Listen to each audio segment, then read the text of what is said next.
Assalamualaikum warahmatullahi wabarakatuh. Perkenalkan, nama saya Ananda Nasubing dengan NPM 2317051082. Di sini ingin menjelaskan video pembelajaran dari kuis pertama, yaitu arsitektur, organisasi komputer, dan konsep dari start program. Yang pertama itu ada pengertian. Pengertian dari arsitektur komputer adalah hal yang menuju pada desain dan struktur dasar dari sistem komputer. Ini mencakup bagaimana komponen komputer seperti CPU, memori, dan sistem input-output saling berinteraksi dan bekerja sama untuk menjalankan program. Arsitektur komputer juga mencakup aspek seperti metode pengolahan data, format instruksi, dan teknik pengendalian. Yang kedua ada organisasi komputer adalah studi tentang bagaimana komponen hardware dan software komputer saling berinteraksi dan bekerja sama untuk membuat sistem komputer berfungsi. Lalu ada konsep start program adalah ide dasar yang mendasari operasi komputer modern. Konsep ini pertama kali diusulkan oleh John von Neumann yang menyatakan bahwa instruksi program komputer harus disimpan dalam memori komputer. Ini memungkinkan komputer untuk mengubah program dengan mudah dan menjalankan berbagai jenis perangkat lunak. Arsitektur komputer menjadi 5 generasi. Generasi pertama yaitu dari tahun 1940 sampai 1956 adalah komputer tabung vakum. Komputer ini menggunakan tabung vakum sebagai komponen utama. Komputer ini sangat besar dan mahal untuk dioperasikan. Contohnya adalah ENIAC dan UNIVAC. Lalu ada generasi kedua dari 1956 sampai 1963. Komputer ini menggunakan transistor, menggantikan tabung vakum dari generasi pertama, membuat komputer menjadi lebih kecil, lebih cepat, dan lebih tahan lama. Contohnya adalah IBM 7094 dan PDP-1. Generasi kedua dari 1964 sampai 1971. Komputer sirkuit terpadu. Sirkuit terpadu atau IC menggantikan transistor yang memungkinkan komponen komputer menjadi lebih kecil dan lebih efisien. Ini juga memungkinkan pengembangan sistem operasi. Contoh dari generasi ketiga ini adalah IBM System 360 dan PDP-8. Generasi keempat yaitu dari tahun 1971 sampai sekarang. Komputer mikroprosesor. Generasi keempat ini ditandai oleh pengenalan mikroprosesor yang merupakan sebuah chip silikon yang menggabungkan semua fungsi dari unit CPU komputer. Ini memungkinkan komputer menjadi lebih kecil, lebih murah, dan lebih efisien lagi. Komputer pribadi atau PC menjadi populer selama periode ini. Intel 4004 yang dirilis pada tahun 1971 adalah mikroprosesor komersial pertama. Selama generasi keempat ini juga kita melihat pengembangan sistem operasi yang lebih canggih, serta perangkat lunak dan aplikasi yang lebih kompleks. Generasi kelima ini dimulai dari sekarang dan akan seterusnya sampai masa depan. Komputer berbasis AI dan paralel. Dalam hal hardware, generasi kelima ini melihat pengembangan signifikan dalam teknologi penyimpanan dengan pengenalan solid state drive atau SSD dan teknologi penyimpanan berbasis cloud. SSD menawarkan kecepatan akses data yang jauh lebih cepat dibandingkan dengan hard mekanis tradisional. Setelah ini tuh generasi ini juga melihat penggunaan semakin luas dari teknologi jaringan nirkabel dan mobile, memungkinkan komputer dan perangkat lainnya untuk terhubung dan berkomunikasi dengan lebih efisien.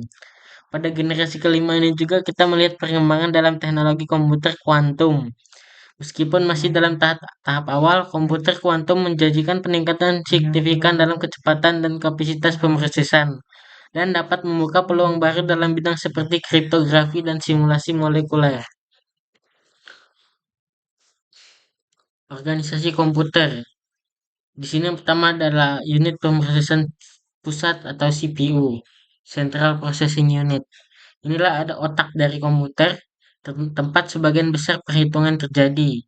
CPU terdiri dari beberapa komponen, termasuk unit kontrol yang mengarahkan operasi komputer dan ALU atau Arithmetic Logic Unit yang melakukan operasi matematika dan logika. Yang kedua ada memori. Ini adalah tempat komputer menyimpan data dan instruksi. Ada beberapa jenis memori, termasuk RAM atau Random Access Memory yang digunakan untuk penyimpanan sementara dan ROM, Read Only Memory yang menyimpan instruksi penting seperti program boot. Ada perangkat input output.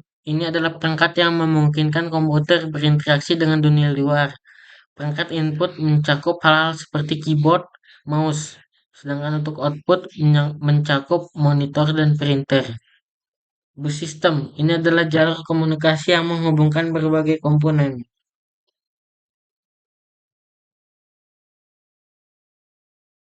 Konsep store program. Konsep ini adalah prinsip dasar yang mendasari operasi komputer modern. Prinsip ini pertama kali diusul oleh ilmuwan komputer John von Neumann pada 1945. Berikut ada poin penting dari konsep store program. Yang pertama, penyimpanan program yaitu dalam model store program. Instruksi program komputer disimpan dalam memori komputer. Ini berbeda dari model komputasi sebelumnya di mana instruksi biasanya disimpan pada kartu punch atau pita kertas.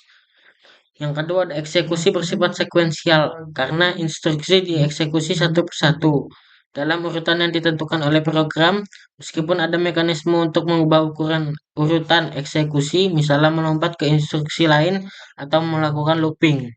Prinsip dasarnya adalah bahwa instruksi dieksekusi secara sekuensial. Yang ketiga itu ada bersifat universalitas.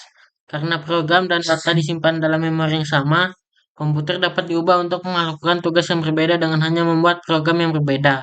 Ini membuat komputer menjadi mesin yang sangat fleksibel dan universal. Yang keempat ada program sebagai data, yaitu dalam model store program, program dianggap sebagai data dan dapat dimodifikasi oleh program lain. Contoh dari konsep store program, yang pertama ada smartphone. Setiap aplikasi yang Anda gunakan pada smartphone itu adalah media sosial, permainan, atau aplikasi produktivitas adalah program yang disimpan dalam memori smartphone Anda. Ketika membuka aplikasi, program tersebut dimuat ke dalam RAM dan dieksekusi oleh prosesor smartphone. Yang kedua ada komputer atau laptop. Saat menyalakan komputer atau laptop, sistem operasi dimuat dari hard drive ke dalam RAM. Ini adalah contoh dari konsep store program. Selanjutnya, setiap program yang dijalankan seperti browser web, program pengolah kata, atau perangkat lunak grafis juga dimuat ke dalam RAM dan dieksekusi oleh CPU. Lalu contoh ketiga ada ATM. Mesin ATM memiliki program yang disimpan di dalamnya yang memungkinkan mesin untuk berinteraksi dengan pengguna, menghubungkan ke database bank, dan melakukan transaksi. Ini ada sedikit quotes dari Gordon Moore, yaitu pendiri Intel Corporation. Pemrograman adalah lebih dari pengetahuan penting untuk memahami dunia yang semakin detail. Ini adalah kerangka kerja untuk memahami dunia. Terima kasih.